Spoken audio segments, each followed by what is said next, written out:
Star plus के most popular show Anupama आज का शो और भी ज़्यादा इंटरेस्टिंग होने वाला है क्योंकि आज पारितोष ने किंजल से शादी कर ली है। यहाँ पर वनराज खाना खाकर जैसे हैंड वॉश करते हैं वो बोलते हैं आज बहुत दिन बाद मेरा पेट अच्छे से भर गया। तभी अनुपमा सामने आ जाती हैं, वो टॉवल सर्च कर रहे होते तभी बोल देती हैं अनुपमा कि अब पहले की तरह मैं आंचल तो नहीं दे सकती। तब बोलते हैं वो हाथ पोंछना था। तब कहती है मुझे नहीं पता कहाँ पोंछना है आपको हाथ। तब बोलते हैं वनराज की ठीक है, अभी आगे कुछ बोलने वाले होते हैं कि तभी पहुंच जाता है वहाँ पर पारितोष। उसको देखकर अनुपमा वहाँ से जाने लगती है क्योंकि वनराज कह देते हैं कि मुझे पारितोष से कुछ बात करनी है। वहाँ से अनुपमा चली जाती हैं और इससे पहले वो बोलती हैं कि मुझे नहीं पता कि आप यहाँ पर किस लिए आए हैं, लेकिन जो झूठ है ना वो उसे भी आप लेकर आए हैं। अगर अगली बार आना तो जूतों के साथ साथ झूठ को भी बाहर ही छोड़कर आ जाना। यहाँ पर बापूजी कहते हैं कि बेटी हो तो अनुपमा जैसी, क्योंकि उसके ज़िंदगी का सबसे अहम और ख़ास रिश्ता टूट गया। उसके बाद भी वो बाप और बेटों को एक दूसरे के पास छोड़कर आई है बात करने के लिए। और यहाँ पर जो पारितोष है उसे बात करने की कोशिश करते हैं वनराज और बोलते हैं कि देखना सब कुछ ठीक हो जाएगा। तभी बोलता है पारितोष कि क्या ठीक हो जाएगा, मैं आप पर विश्वास करूँ जो खुद ही मुझे छोड़कर चला गया। वनराज कहते हैं मैं राखी देवी से बात करूंगा, वो थोड़ा नक चढ़ी है, गुस्से वाली है, लेकिन मैं बात कर लूंगा। सारी बातें करने के बाद सब कुछ ठीक हो जाएगा। तब बोलता है पारितोष की क्या ठीक हो जाएगा, जो बात हुई है ना मम्मी ने की थी, मम्मी की वजह से ही मेरा रिश्ता जुड़ा था, आपकी वजह से नहीं। तो आपको तो सिर्फ रिश्ता बिगाड़ना आता है। आपके अफेयर चल रहे हैं या क्या हो रहा है उससे आपको क्या करना है। जिंदगी तो हमारी खराब हो रही है ना, मेरी और किंजल की हो रही है ना। आप लोगों के झगड़े में मैं तो चला जाता हूँ, मेरी वजह से आपको प्रॉब्लम नहीं होती, आपकी वजह से मेरे रिश्ते टूट जाते हैं। इस बार राखी देवी अपनी जगह पर ठीक है, अगर आपकी जगह पर प्रमोद अंकल होते ना तो सेम वैसा ही सीन क्रिएट हो जाता। बस लैंग्वेज का थोड़ा सा फर्क होता, आपकी लैंग्वेज थोड़ा सा बेस्ट होती, बाकी रिश्ता तो तब भी टूट जाता ना। इतना कहकर पारितोष वहां से चला जाता है। जाने से पहले वो ये कहकर जाता है कि जो करेंगे ना हम और किंजल ही मिलकर करेंगे। यहाँ पर पहुंच जाती है अनुपमा। तब वनराज कहते हैं कि तुम हमारी बातें छुप कर सुन रही थी। तब अनुपमा कहती है कि मैं बातें नहीं सुन रही। पारितोष बहुत ही ज्यादा गुस्से में यहाँ से गया था, इसलिए मैं यहाँ पर आई हूँ। क्या कहा उसने? तब वो बोलते हैं कि आप दोनों कुछ नहीं कर सकते, ऐसा वो कहकर गया है।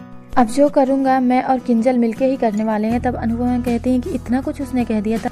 तब वनराज कहते हैं कि तुम उससे बात करने की कोशिश करो ना, उसे समझाओ क्योंकि वो मेरी बात को नहीं समझ पा रहा है। तब अनुपमा कहती है कि हमें कुछ तो करना पड़ेगा, उसे समझाना होगा। जैसे वो हरकतें कर रहा है उसे देखकर तो मुझे बहुत ही ज़्यादा डर लग रहा है कि वो आगे कुछ गलत ना कर बैठे। यहाँ पर दोनों एक दूसरे से बातें करते हैं और आगे क्या करना है इस बारे में बात करने के लिए वो जैसे ही नीचे आते हैं कॉल आ रही होती है। जाकर अनुपमा रिसीव कर लेती हैं और बोलती हैं हेलो कौन। तभी बोल देती हैं काव्या की वनराज है, मुझे वनराज से बात करनी है। और उसके बाद अनुपमा फ़ोन को वहीं पर रख देती हैं और कहती हैं कि आपके लिए कॉल है। और जाकर वनराज बात करने लगते हैं। तब बोलती है काव्या कि जब इतना ही शौक था वहाँ पर जाकर रहने का तो तुम मुझे पहले बोल देते ना, क्या ज़रूरत है यहाँ पर आने की, उस घर को छोड़कर आने की। कुछ भी हो जाए वापस से उसी घर में चले जाते हो।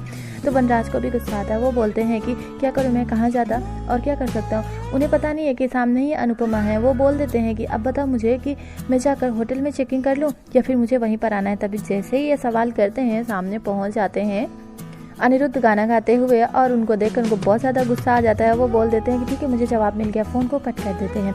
और अनिरुद्ध कहते हैं कि वाह क्या बात है, तुम्हारा बॉयफ्रेंड तो वहीं मिला ना, मैंने कहा था ना मैं शर्त जीत चुका हूँ। तब काव्या को बहुत ज़्यादा गुस्सा आता है, रोने भी लगती है और बोलती है कि प्लीज़ मुझे अकेले छोड़ देना, हमारे बीच के रिश्ते में आने की कोई ज़रूरत नहीं है। तभी बोलते हैं अनिरुद्ध कि जहाँ पर तुम खड़ी हो वहाँ से अगर मैं देख रहा हूँ तो मुझे ऐसा लग रहा है ना कि वनराज हमारे रिश्तों के बीच में आया है। तुम इस बात को जल्दी समझ जाओ तो अच्छा है। और ये जो शर्त मैंने आज जीती है एक दिन मैं तुम्हें भी जीत लूँगा, देख लेना तुम। उसके बाद काव्या कोई जवाब नहीं देती है। काव्या को बहुत ज़्यादा गुस्सा आता है और बस वो अनिरुद्ध को देखे जा रही है। यहाँ पर जो पारितोष है वो बहुत ज़्यादा ही परेशान होता है, इतना ज़्यादा वो रनिंग कर रहा है, बस चारों तरफ दौड़ने में लगा हुआ है। तभी बोलती अनुपमा की इस वक्त पारितोष से बात करने का कोई भी मतलब नहीं है, अगर मैंने इससे बात की वो तो कुछ समझ नहीं पाएगा क्योंकि पारितोष बहुत ज़्यादा परेशान होता है। और यहाँ पर जो नंदिनी है वो बोलती हैं कि पारितोष भाई से अभी बात करने का कोई मतलब नहीं है क्योंकि वो कुछ समझ नहीं पाएंगे। पता नहीं प्यार करने वालों को इतनी तकलीफें क्यों होती हैं। वो अपने उस टैटू को देखने लगती हैं क्योंकि नंदिनी भी किसी से पहले प्यार कर चुकी हैं। उसके बाद ये समर उसको देख लेता और बोलता है कि मम्मी कहती है कि अगर दर्द को शेयर कर दिया जाए तो दोस्त एक मरहम लगाने का काम करता है। जैसे ही वो टैटू के बारे में बताने वाली होती है पहुंच जाता है वहाँ पर पारितोष और बोल देता है कि मुझे अभी के अभी मिलना है किंजल से, प्लीज़ मुझे मिलवा दो ना। तब वो बोलती है नंदिनी कि अभी किंजल को बाहर नहीं आने देंगी राखी आंटी, प्लीज़ आप समझिए ना। और समर भी समझाता है लेकिन पारितोष समझता नहीं और कहता है कि तुम दोनों की हेल्प चाहिए थी, अगर तुम दोनों करना है मेरी हेल्प तो फिर बताओ। उतना कहकर वो वहाँ से चला जाता है किंजल से मिलने के लिए और बहुत परेशान हो जाती है नंदिनी और कहती है कि प्यार करने वालों को दर्द हमेशा मिलता है, क्यों पता नहीं। यहाँ पर जो अनुपमा है वो धागे बुन रही हैं और पहुँच जाती हैं लीला और कहती हैं तो क्या कर रही है। वो बोलती हैं कि मैं धागा बांध रही हूँ। कहते हैं ना कि जिनके दिल मिले होते हैं उनके धागे बांध देने चाहिए, उनके नाम के धागे बांधने से उनकी ज़िंदगी किस्मत सब कुछ जुड़ जाती है। तभी बोलती हैं बाकी काश कि मैंने तेरे लिए भी धागा बांधा होता। और यहाँ पर जो अनुपमा है सुबह उठती हैं, मंदिर जाती हैं और पूजा करने के बाद जैसे ही वो कॉल रिसीव करती हैं राखी देवी बहुत गुस्से में होती हैं और बोलती हैं मेरी बेटी कहाँ है बताइए आप। तब समझ नहीं पाती हैं अनुपमा और कहती हैं कि आप क्या बोल रही हैं, आप प्लीज़ अच्छे से बताइए ना। तब बोलती हैं मुझे ठीक से समझ में नहीं आ रहा है, पारितोष तो हमारा घर पे ही है, आपकी बेटी कहाँ जा सकती है। तब बोलती हैं कि मुझे नहीं पता कि मेरी बेटी कहाँ गई, अगर मेरी बेटी नहीं मिली ना तो मैं तुम सबको जेल के अंदर डाल दूंगी, पुलिस लेकर आऊँगी वहाँ पर, क्योंकि मेरी बेटी किंजल कल रात से गायब है। तब अनुपमा कहती है मुझे मेरे बेटे से बात तो करने दीजिए। वो फ़ोन को कट कर देती हैं। यहाँ पर वो सारा सच सबको बता देती हैं, सब कुछ काफ़ी तेज़ आवाज़ में अनुपमा बुलाती हैं और बोलती हैं कि पारितोष घर पे है या नहीं पता करो उसे। लेकिन समर से जब पूछती हैं तो समर कहता है कि भाई कल रात किंजल से मिले थे, उसके बाद उन्होंने कहा था कि तू घर पे कुछ भी मत बताना, इसलिए मैंने किसी को भी नहीं बताया, क्योंकि पहले समर जो है बोलना नहीं और बताना नहीं चाहता था, फिर भी उसे बताना पड़ा। सबको पता चल जाता है कि शायद किंजल के साथ पारितोष चला गया है और सभी सर्च करने लगते हैं और अनुपमा बहुत परेशान होती हैं और बोलती हैं कि तू किंजल को कॉल कर और पारितोष को कॉल कर। लेकिन दोनों का फ़ोन जो है ऑफ आ रहा होता है। बहुत परेशान हो जाते हैं और बोलते हैं कि तू अपने पापा को कॉल करके बुला यहाँ पर। और बहुत ज़्यादा ही सब परेशान होते हैं कि किंजल और पारितोष कहाँ पर जा सकते हैं। सब जगह सर्च करते हैं लेकिन वो कहीं भी नहीं होते हैं। यहाँ पर कॉल करता है समर अपने पापा को यानी कि मिस्टर शाह को। यहाँ पर उसके मैसेजेस पढ़ रहे होते हैं काव्या ने जो भी मैसेज किए हैं, तभी उनका मुंह जल जाता है चार से और बोलते हैं लगता है कि समर को ज़रूरत पड़ गई अपने बाप की। जैसे ही कॉल रिसीव करते हैं समर कहता है कि यहाँ पर किंजल और पारितोष भाई दोनों ही मिसिंग है, तो प्लीज़ अगर आप आ सकते हैं तो आ जाइए यहाँ पर। शॉक्ड हो जाते हैं वो और पहुँच जाते हैं अपने घर पर दौड़ते हुए। और वनराज कहते हैं कि अनुपमा पारितोष कल रात से गायब है और तुम चादर तान कर सो रही थी। बहुत ज़्यादा अनुपमा पे गुस्सा करने लगते हैं और समर से पूछती हैं कि मिला कहाँ है पारितोष। तब वो बोलते हैं कि मम्मी हर जगह ढूंढ लिए, कहीं भी नहीं दिखाई दे रहे, ना तो किंजल मिली और ना ही पारितोष मिले। तब बहुत ज़्यादा परेशान हो जाती हैं अनुपमा और कहती हैं कि दोनों कहाँ जा सकते हैं और वनराज आकर उन्हें बहुत डांटने लगते हैं। तब अनुपमा कहती हैं कि जिस तरह से आप हम पे गुस्सा कर रहे हैं, बहस कर रहे हैं ना, उसके लिए आपको ये टाइम नहीं है, पहले हमें पारितोष और किंजल को ढूंढना होगा। और कहती है कि हमें पुलिस में कंप्लेन करनी होगी। तब बा कहती है पुलिस आएगी यहाँ पर। तब बोलते हैं वनराज कि हाँ ये ठीक करे, ऐसा तो करना ही होगा।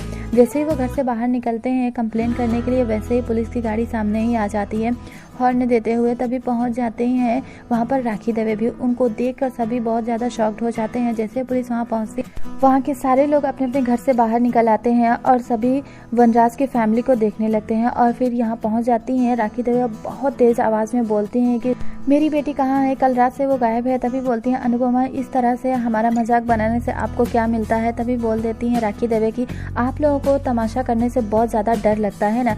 तभी बोलती हैं अनुपमा कि आपको तमाशा करने की आदत होगी, हमारी नहीं है, हमारा बेटा भी गायब है और आपकी बेटी भी, तो आप क्यों इतना तमाशा कर रही हैं। तब राखी दवे कहती हैं शट अप, आप सब ने मेरी बेटी को गायब कर दिया, आपकी वजह से मेरी बेटी घर पर नहीं है। तभी बोलते हैं वनराज के यू शट अप। तभी कह देती हैं राखी देवी कि आप जाकर बाहर अफेयर कर रहे हैं और अपनी बीवी को छोड़कर किसी पराई औरत के साथ आप रह रहे थे और आज अपने बीवी का साइड ले रहे हैं। पता ही नहीं चलता यहाँ पर कि कौन किसके साइड है या फिर कौन किसको छोड़ चुका है। सभी इनकी बातें सुन रहे हैं और अनुपमा को ये बात बिल्कुल भी अच्छी नहीं लगती है और उसके बाद ये बोल देती हैं कि मेरी बेटी को इन लोगों ने भगा दिया है, तो आप प्लीज़ इंस्पेक्टर हमारी बात को समझिए और सुनिए और इस औरत को अरेस्ट करिए। तभी पहुंच जाती हैं किंजल और बोलती हैं कोई किसी को अरेस्ट नहीं करेगा। आज के एपिसोड में बस इतना ही। कल के लिए दिखाया गया है कि जैसे किंजल और पारितोष वहां पर पहुंचते हैं तो दोनों ने पहले ही शादी कर ली है। उनको देखकर सभी बहुत ही ज़्यादा शॉक्ड हो जाते हैं। तो आप हमें कमेंट्स करके ज़रूर बताइएगा कि आज का और अपकमिंग एपिसोड आप सभी को कैसा लगा। राखी दवे अनुपमा को अरेस्ट करा रही थी फर्स्ट व्यूअर।